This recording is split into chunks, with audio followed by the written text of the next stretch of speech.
નમસ્કાર મિત્રો, અમારી એપીટી ગુજરાતી ચેનલમાં તમારું સ્વાગત છે। અત્યારે હાલની સૌથી મોટી અને દુઃખદ ખબર સામે આવી રહી છે।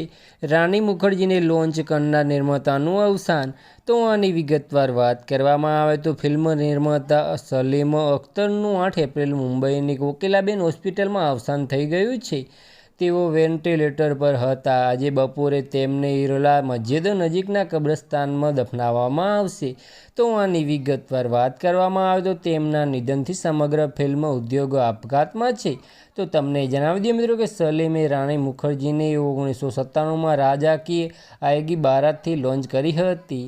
તો તમને જણાવી દઈએ મિત્રો કે પછી 2005માં તમન્ના ભાટિયાને ચાંદ સા રોશન ચહેરાથી પડદા પર ઉતારી હતી। બસ આજ માટે આટલું જ। અને અમારી યુટ્યુબ ચેનલ પર નવા હોય તો લાઇક, શેર અને સબસ્ક્રાઈબ કરી દેજો। ધન્યવાદ।